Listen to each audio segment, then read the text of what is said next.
بسم الله الرحمن الرحيم الحمد لله وحده لمن لا إله قبل له والصلاة والسلام على النبي لمن لا نبي بعد له أما بعد فأعوذ بالله من الشيطان الرجيم بسم الله الرحمن الرحيم قال الله تعالى في القرآن المجيد والفرقان الحميد فلا تتبع الهوى فيضلك عن سبيل الله صدق الله مولانا العظيم إن الله وملائكته يصلون على النبي يا أيها الذين آمنوا صلوا عليه وسلموا تسليما اللهم صل على سيدنا ومولانا محمد وعلى آل سيدنا ومولانا محمد وبارك وسلم عليه الصلاة والسلام عليك يا سيدي يا رسول الله وعلى آلك وأصحابك يا سيدي يا حبيب الله الصلاة والسلام عليك يا سيدي يا رسول الله وعلى آلك وأصحابك يا سيدي يا نبي الله الصلاة والسلام عليك يا سيدي يا رسول الله وعلى آلك وأصحابك يا سيدي يا رحمة للعالمين بسم الله الرحمن الرحيم. After praising Allah Almighty Jalla Jalaluhu wa Amma Waluhu, and after sending so many salutations and blessings upon our liege Lord and our Master, the jewel of creation, the leader of all creations, Sayyidina Muhammadur Rasulullah Sallallahu Alaihi Wasallam. First of all, I would like to thank Brother Hanif and the Intizamiya of this masjid who have invited myself to come and to speak at such a great astana that has nisbat to one of the great men of Allah subhanahu wa ta'ala that came to the Sarzameen of Pakistan. Any reward that I will acquire from this talk today as a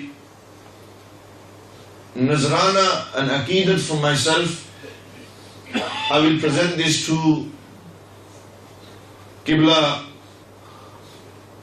the Grand Sheikh of Gulhar Sharif, Qazi Sadiq Sahab Rahmatullahi Ta'ala Alayh. I will present the reward of this to them. So every reward that I will gain from this, from my speech, I will give it to them. This is the niyat of this khitab today. So, reason for why I say this is because I have never met this individual in my very small life, and it's been 3 years now since they passed away. 2008. So 4 years. And I remember when there was a special dua made throughout the entire masajids in the UK when the itla and the khabar came that Qazi Sadiq Sahab Rahmatullahi Ta'ala Alayh had left this dunya. Everyone was making dua. So I decided that I want to find out about who this man is. And all that I have ever heard has been good. A true man of Allah subhanahu wa ta'ala who certainly served the people of Pakistan as they should be served. And a man who truly understood what it means of the hadith of the Prophet alayhi salatu wasalam, Sayyidul Qawmi Khadimuhum, that the leader of the nation is he who serves the nation. And they certainly were the leader of Pakistan, I would say this. Why? Because they served Pakistan. And they served their murideen. And they served their people. And I never met them in my life. Therefore, when the angels will present this sawab, in the bargah, my name will also be mentioned there, inshallah. So then they might know who I am. Unless they already know, as this is their own.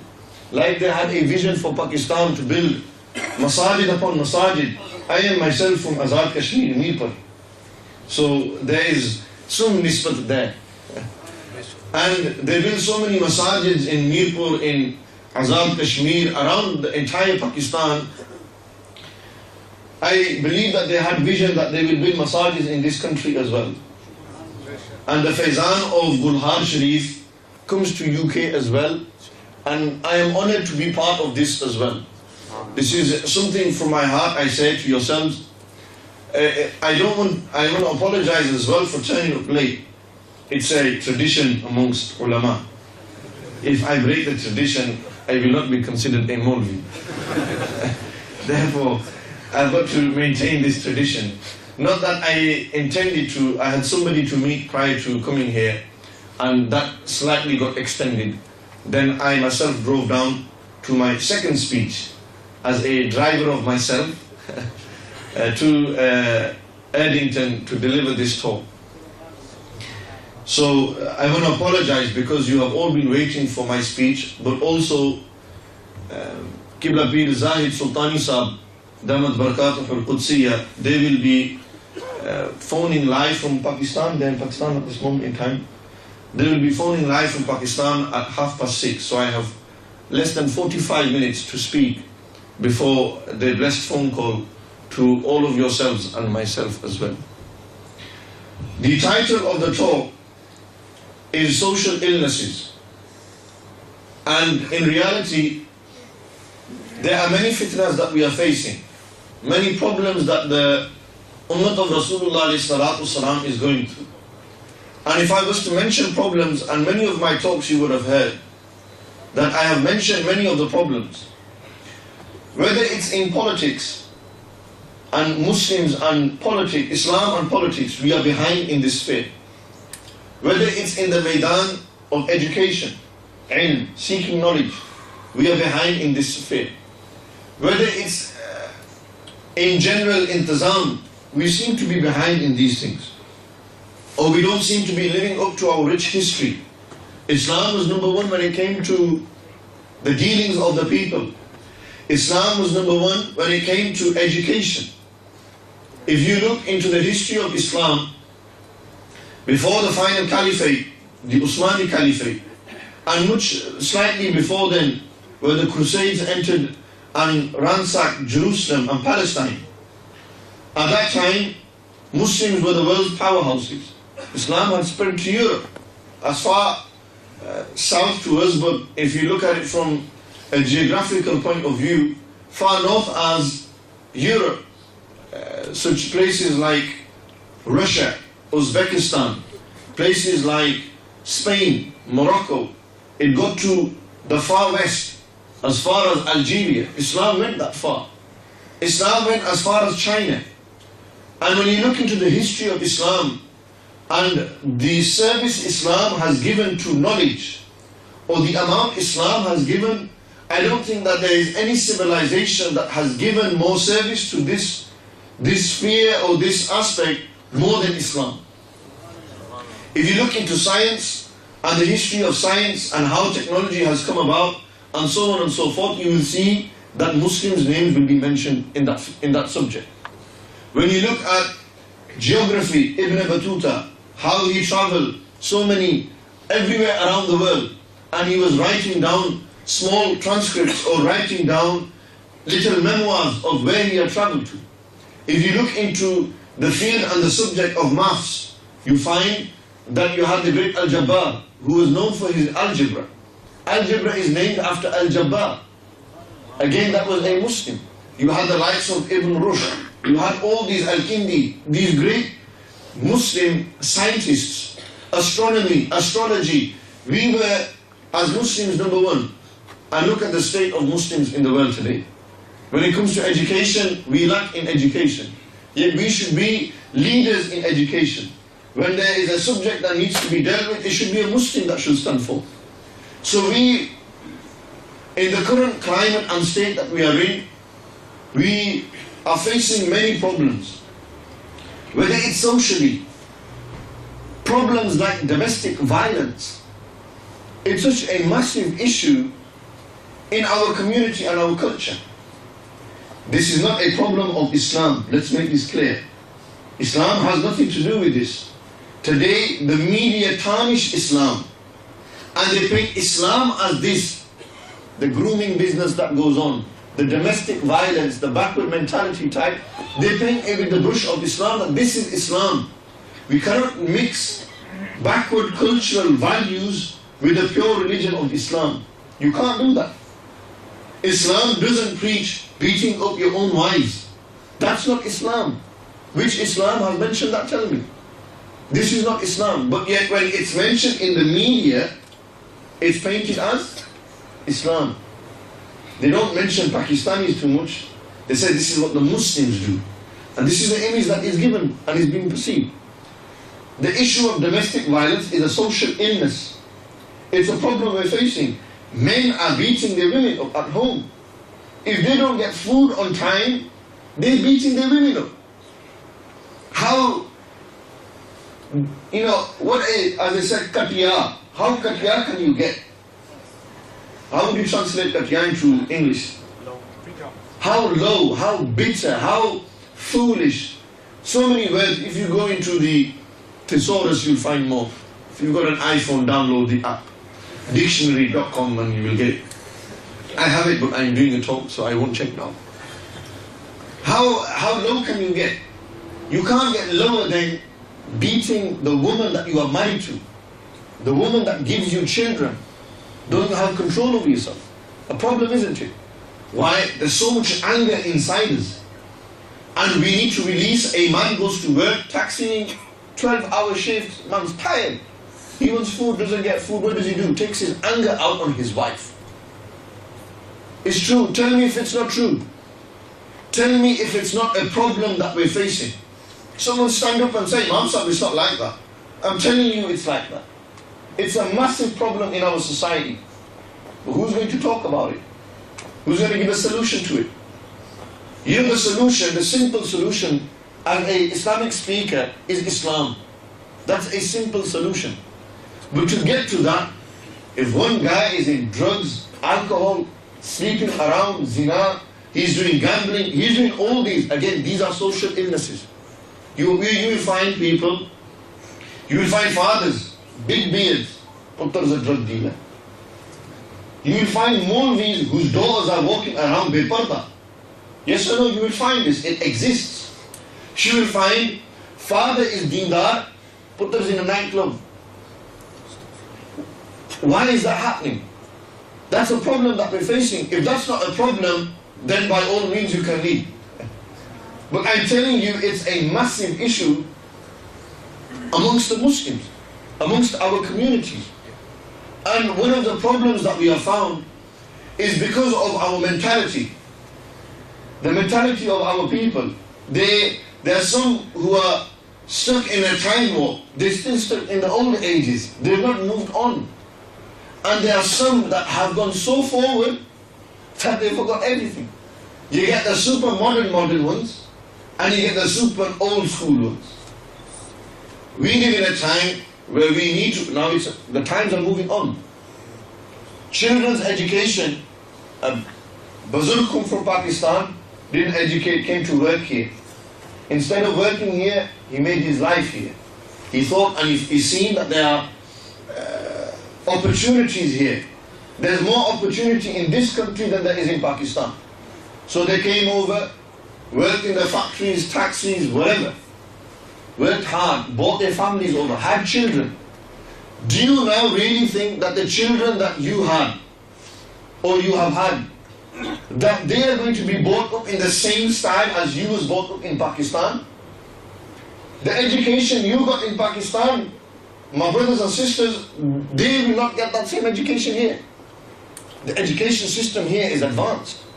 You have an education system that caters for nursery children. It goes up to primary school children. It goes up to secondary school children. It goes up to an advanced level of A levels. Then it goes up even further. If you look at the education system, it goes to degree level.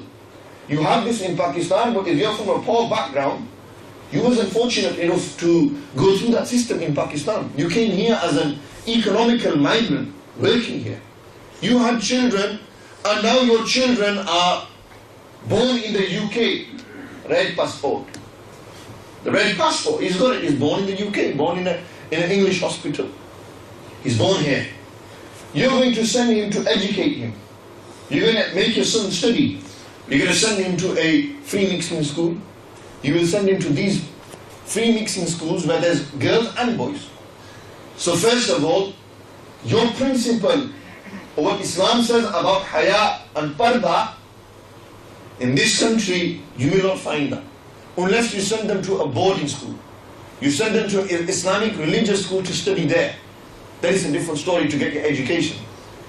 In the field of education, opening primary schools, nursery, we are behind. How many Muslim primary and nursery schools can you find? Tell me. How many people are working towards building a nursery or a primary school or a secondary school that is Islam, based on Islam? Do you think the country will allow it? Of course it will. Jamia Al-Karam is where I am far from. It's a secondary school that teaches the national curriculum. And the foundation is what? Huzur Zia Ummat Pir Muhammad Karam Shah Sahib Rahmatullahi. That's what they talk about there. I'm a product of Jamia. If Jamia can do it, then why can't everyone else do it? Now this is a message that I'm giving, it seems, subhanAllah. I'll give you a small radical solution to this. This might sound very radical. I might even be chopped up for this radical. We have Yarmi Sharif every month, yes or no? Do you have a Yarmi Sharif fund, yes or no? We feed people on Yarmi Sharif, yes or no? We spend how much money on that food? I am not in car of Langar, I am a big fan of Langar Sharif. I even call it Langar Sharif, the blessed Langar. I believe in this. Everyone eats. The person that's going to come to that mahfil, is he not eating? Didn't he eat in the morning breakfast? Did he eat lunch? Didn't he eat food at night? So if he ate here, chalo is Mubarak. There's dua that is read over it, blown. Replace the langar with apples. Give an apple to everyone, langar sharif. If it was according to me, I would save money, and if I had the money, I would open an idara under the name of Hussain Asim radiallahu anhu. I think that will have a greater service for Muslims than feeding their stomachs. They will always be fed. Allah will give them rizq. But we lack in education. Maidan of ilm, tell me. Is that idea good or bad? Tell me. Is it a good idea or a bad idea? You have money, then why don't you open an idara, invest into your education system? Yes or no? How many people are going to do that? When are we going to see that day when this will be implemented? Inshallah. Inshallah, definitely. Inshallah. But there are so many people's minds to convince. This is the first time I've ever mentioned this point in a public talk. It sounds visionary, it sounds radical. But again, that's a service. Imagine we had a school, a proper full-fledged madrasa idara, under the name of Sheikh Abdul Qadir Jilani. Do you not think Huzur Ghaus Pak would be happy? That what the maqsad of Ghiyarmi was. The maqsad of Ghiyarmi is to relive the practice of Sheikh Abdul Qadir Jilani when he used to educate the people. On the 11th of every month, he used to call the people. He used to educate them. And in his name, in the 21st century, his followers and gulams opened an idara in a non-Muslim country that had his name written on it. Madrasa Idara Sheikh Abdul Qadir. Imagine you name it Idara Ghaus Azam. Anyone who will read that, a proper madrasa, you bought a building and you educated them about the deen. You taught them about Islam. When they see that, tell me if that's not going to bring about a revolution, a change within the people. That's another idara. That's a productive way to serve Islam in the 21st century. That's what you call a productive way. But when we had the time of the Langar Sharif, imagine somebody puts £500 into Langar Sharif. That 500 every month that you get, imagine you say that at the end of the month, how much is that? At the end of the year, how much is that? £6,000. £6,000. You can buy books with that. You can invest into education with that. You could make somebody an alim with that £6,000. You could sponsor a child. He could become Imam of this masjid. You could have an English-speaking Imam here.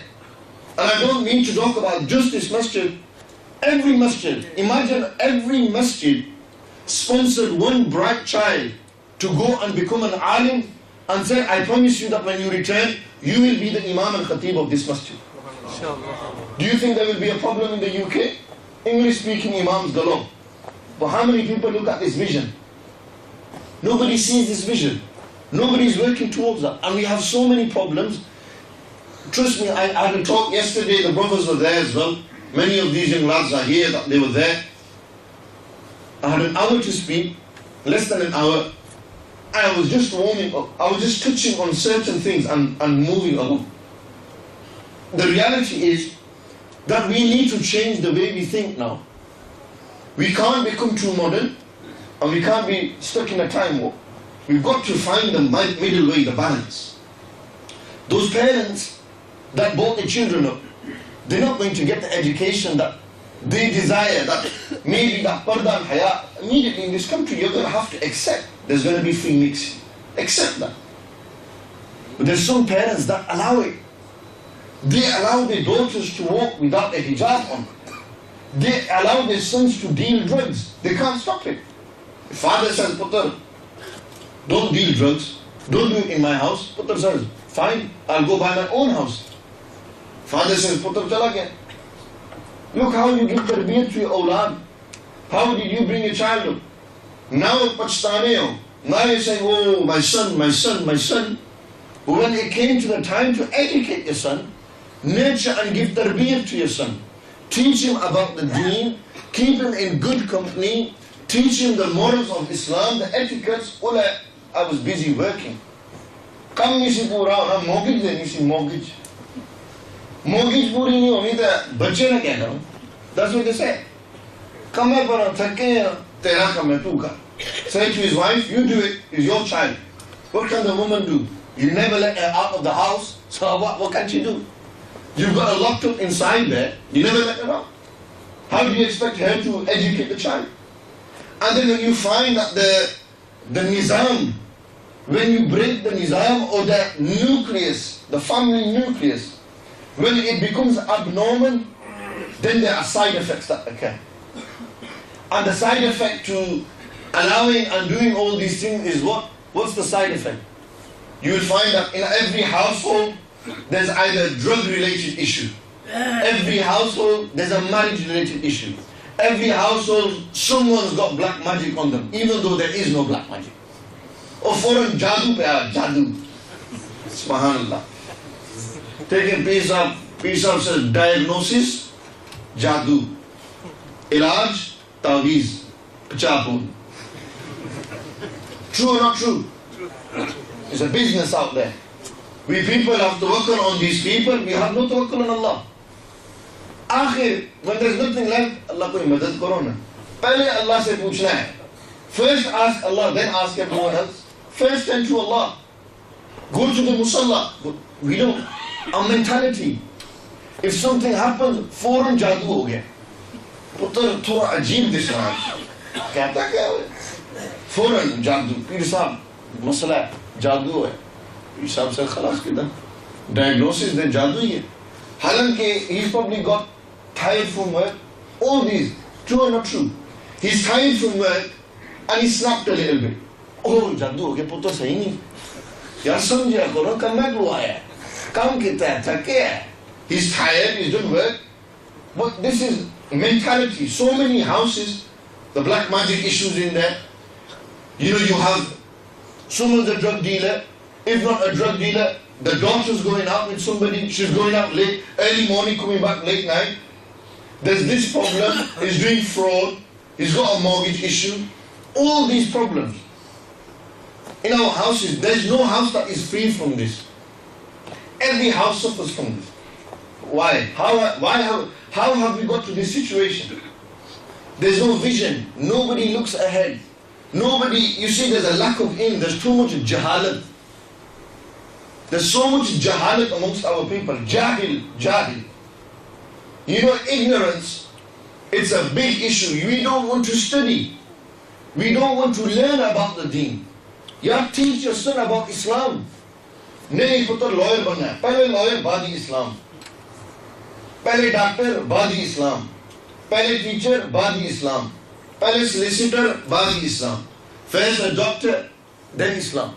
Let him first get his degree, then we'll send our son. When he's got to that stage, आने और time ही उन शादी करनी है, उतने शादी होगी, उन पर और नहीं बच्चे होंगे. Before you know it, life's gone. But yet, at a young age, these 11-year-olds, 10-year-olds, 6-year-olds, 7-year-olds, if you don't put Islam into their life at a young age, when they get older, take your own misal, forget everything else. Apna misal dekho. Look at your own son. You are somebody's son, yes or no? Those who say no, I don't know. You all are somebody's son. You all have a father and a mother. Yeah, everyone has a father and a mother. Your father might not have been educated, but he had certain morals. Putar beita pani piya, sajjata nal ka bela nahi pina. And etiquettes. This is what they learn from their ulama, whatever. Now, when you was young, and now you are old, 40, 50, 60-year-old. When you was young, who did your tarbiyat? ठीक है, there was haya, parda. In Pakistan, it was a different state. We're talking here. You was young, you had this. You came, now you have grown up. You didn't learn too much. You was working all your life, earning money.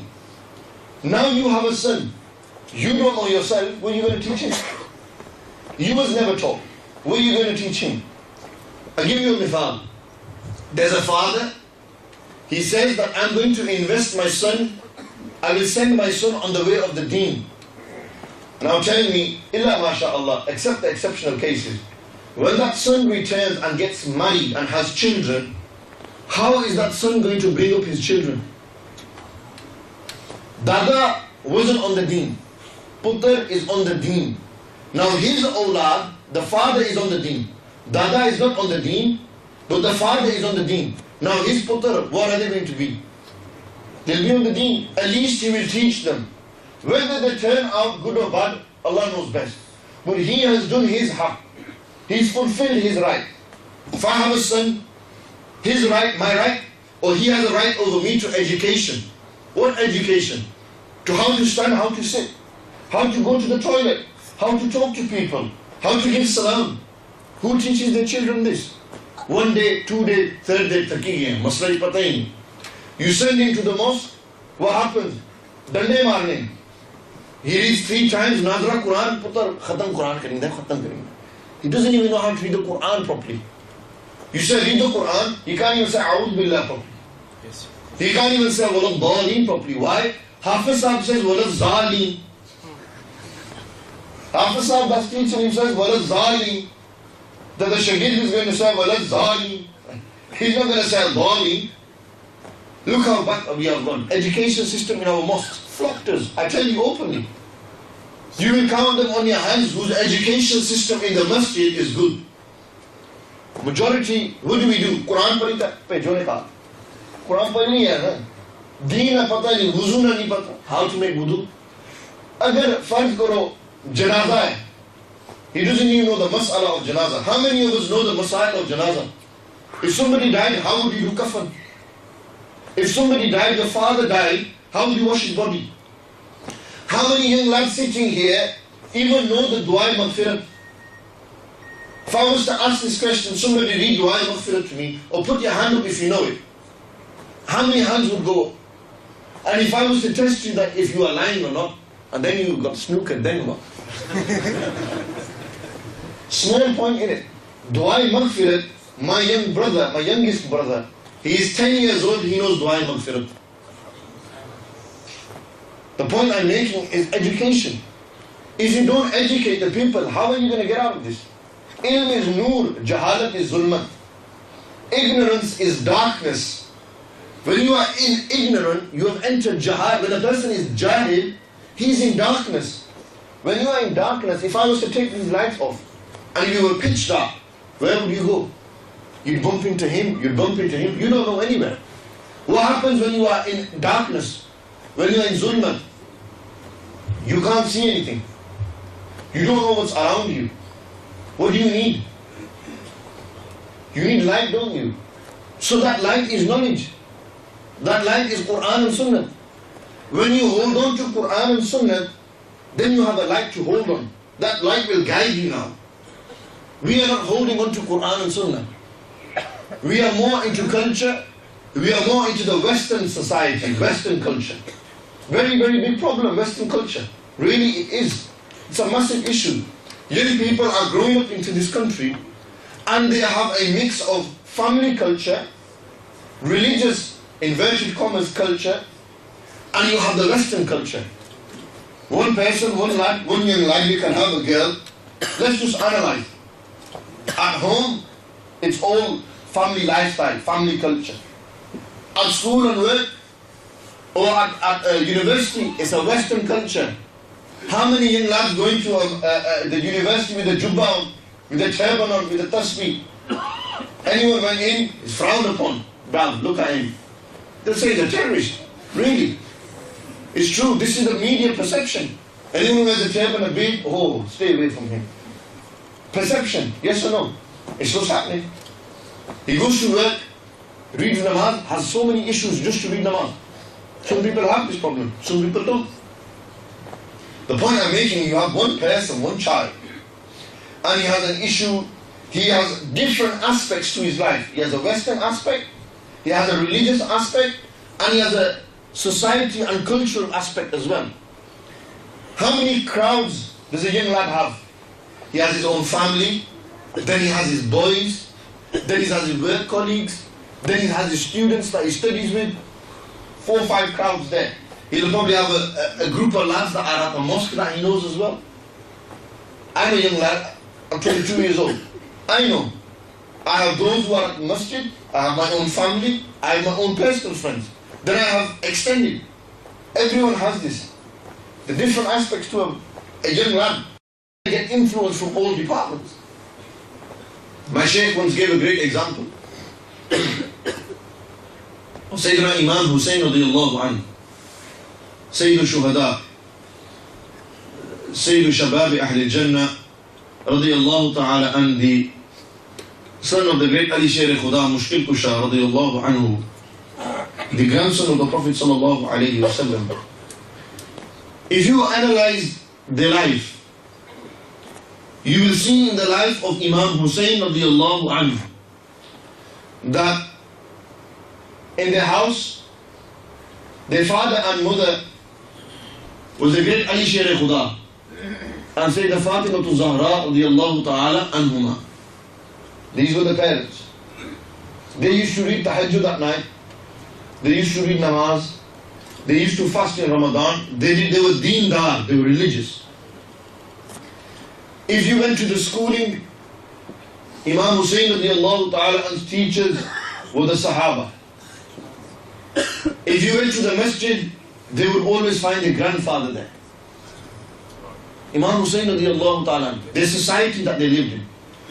Our muashara, our society, where we are living, we have school, home, work, and you have the mosque, the masjid. 4 places. At home, there is no religion. You go to the mosque, they learn this much and then they go home. 2 hours only. Learn this much and then they go home. He goes to school, 7 hours he goes to school. In a free mixing environment. In this style, what happens? He's going to get influence. When he is at work, he grows up and he goes to work, he's in an environment, probably free mixing type environment. If you work in the retail department, wherever you work, you will have that interaction. How are we dealing with this? It's another problem, isn't it? How does a young lad deal with this? The simple solution, as I mentioned, to all of these, and I've not touched on drugs, nor have I touched on alcohol, nor have I touched on gambling, nor have I touched on zina. These are other major issues, big problems. I've not even touched on the issue of aqidah. That's another problem. There's so much false aqaids being spread. Father and mother are Qatar Sunni.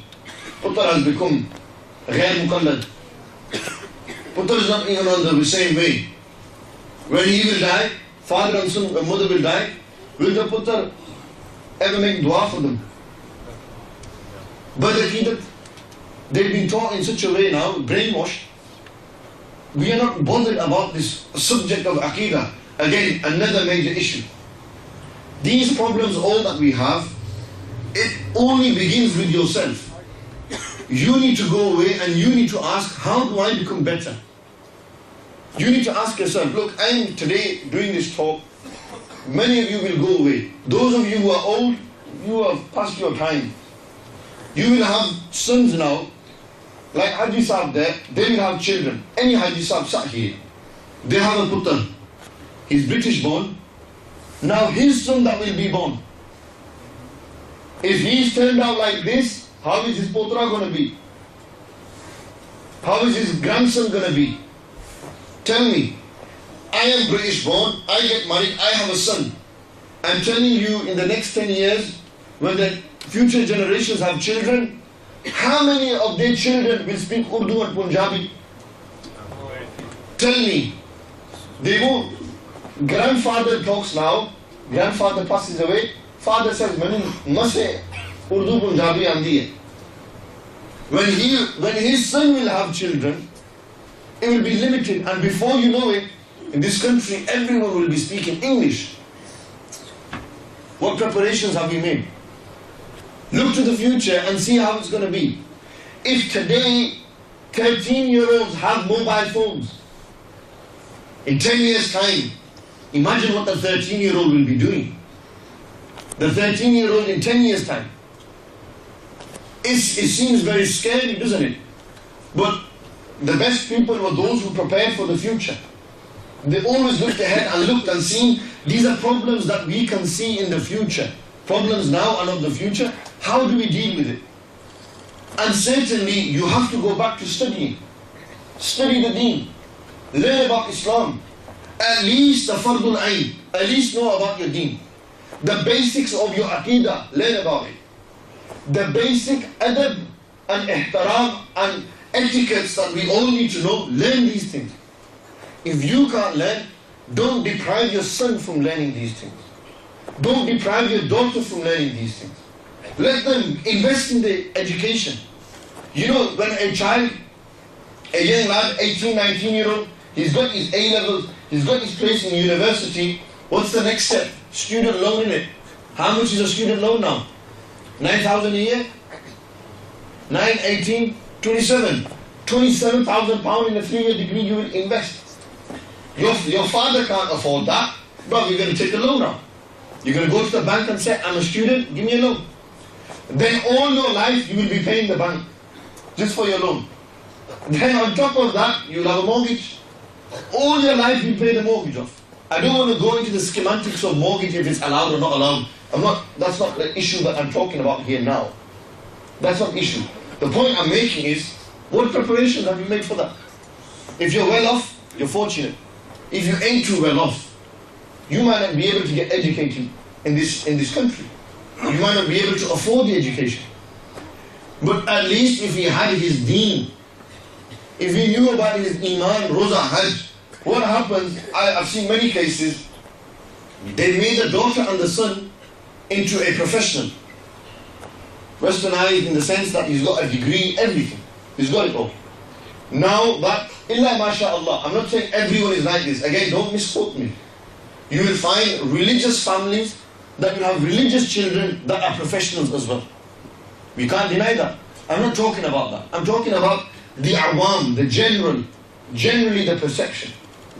You will see that that child, he's become a man now, he's got his degree, education, the rishta mamla comes, he gets married, and parents think that now he's married, जान छुट्टी ही है, शादीशुदा है, car मकान की नहीं देता, जिंदगी बनी ही है. तो यार आखिरत में जिंदगी भी सोचो ना. Think about the next world. What's going to happen there? You will be accountable. Not many parents think like that. They don't think about the akhirat. What's going to happen to my son, my putter on Qiyamah? Qiyamah al-Din, in the qabr. How many people think, oh, that much, that's a true parent. Wallahi al-Azim, I swear to you. A true parent thinks about his putter's akhirat. He doesn't think about his putter's dunya. Dunya Allah will give. He's bayniyaz. Wallahu yarzuqu liman yasha'u bighayri hisab. And in the akhirat, your son's going to be asked, how were you? And if your son says, my father never bothered with me, go ask him. Go ask my dad. Go ask my mom. And then your father and your mother, what will happen to them? They will be held accountable and responsible for the upbringing of the child. And it's that upbringing from the child, the bunyad, the foundational years. If you don't sort it out then there's a big problem that's going to be occurring. Parents need to think this. And these young brothers and sisters, or young brothers who are here now, you will be parents tomorrow. If today you're wearing G-Star Armani jeans, if today you're wearing these flashy tops, the Poland sharks, I don't know if anyone wears Poland shark anymore. What do they wear? Armani, they wear Fred Perry. What's they called, man? Come on. Gucci. They wear their Guccis. If he's wearing Gucci today, 200 pound top, tomorrow his son, what are you going to wear? If today the mother, the daughter is walking beparda, tomorrow Allah give her guidance, give the son guidance as well. But if they don't, they get married on the wedding day, gole, fireworks going off, shadi ho rahi hai, shadi ho rahi hai. 2 minute dua karne, barakat aayi na. That small barakat you had, you know, all that free mixing and everything, all the barakat has gone. They're entering into a marriage, bi-barakati. How many people get their daughters nikah done in the masjid? Imam sahab, car hi jo. Car nikah pa. Why not in the masjid? The house of Allah, barakat. Oh no, pata hai, they don't wear parda. If they came to masjid by parda, they will frown at them. Therefore, better car hi karenge. True or not true? Mentality, how we think, is a fact. Big dispute. Puttar is deendar, let me get married in the masjid. Walidain say no. Chata taksiya na. Or masi taksiya na, kya aksan na? What are they going to say to me? What's your masi going to say? Oh, galla karsan. We think about people, fact or no fact? It's true, innit? What will people say about me? You will put Islam to one side. For that one day, you will spend a ridiculous amount of money on a wedding. Brand massive stage. This, you know, exactly out of the Bollywood movies, man. This is why puri zindagi ZTV dekh rahe, Star Plus dekh rahe. That's all they've been watching. Now, jala putri shadi ho si tini shadi, us tarah hi karna hai. Look, there's glamour. People think is cheez mein izzat hai. Is there izzat in this? Anything that goes against Allah and His Rasul, is there izzat in that? There's no izzat in that. There's no barakat in that. At least when you get married, do it with barakat. That there's barakah inside that. There are blessings in that. Do it according to Quran and Sunnah. How a marriage should be conducted. Simple nikah and walima. Ek galiyan, guliyan, nacha koda. No, Baba. No Mehndi Mania. Just for people you do Mehndi Mania. What's Mehndi Mania? Mehndi. When I was young, I used to say, what are they doing with Mehndi? Put Mehndi on his hand, Mehndi on his hair, tail on his hair. What are they doing to the guy? The poor geezer sat there, they're just killing him off. Before you know it, he's come back as a woman. He's got oil in his hair, Mehndi, surma, God knows what. Rasam and Rawaj. Did the Prophet ﷺ do Mehndi Mania? Tell me. So who are we then? If Sayyid al-Awwalina wal-Akhirin, Sayyid al-Anbiya wal-Mursaleen, alayhi salatu was-salam, alayhi tahiyyatu was-salam. If they didn't do this, you are a Muslim, you say you're Sunni, follow the Sunnat. Don't be half-hearted Muslim. You find Muslims on Eid day, biggest gangsters in the mosque. Yaar, Eid na para, Ramzan hui nahi. Roze rakhe hi nahi the Ramzan kya? Eid udi honi hai jina roza rakhna hai. Jisne roza rakhe hi nahi udi Eid kya hai? The guy that hasn't kept no roze, he reads Eid namaz. Yaar, what Eid namaz are you reading? Allah accept his Eid. Allah guides him through that action, but telling me reality. Then you'll find some that are, once a year they are, punishment. And then you find one person, he's a Jummah Muslim. On Jummah day, he'll come to the mosque. 6 days vacation. Every Jummah he is there, every other day he's out. Then you find those part-time Muslims. They wear jubbah one day, next day they have no jubbah. One day their beard's growing, next day they've got lines in their beard. Many young lads go through this, I've seen it. They came to the mosque, the guy's religious, got jubbah, everything. And 2 weeks' time, his beard's going down, down, before you know it, gone. Nothing left. True or not true? Look at these problems. Why is that young lad still not on the deen? Listen, when you walk out of this door, you're going to be tested.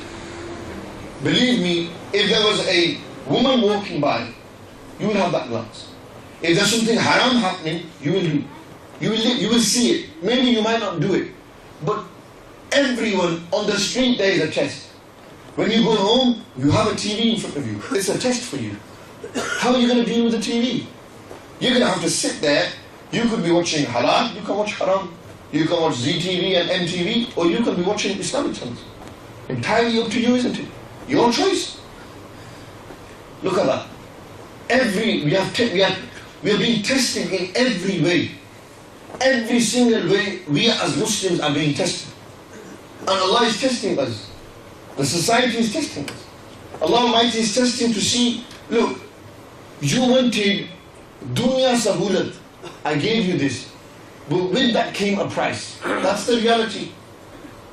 You wanted to be financially secure, all these things. Jadat, business, property, all this. You've got that. But with that comes a cost. You will have to pay a price for that. All the qurbani, all this you have done, you've got dunya, maybe the price is your akhirat. Just for dunya, you've sold your akhirah.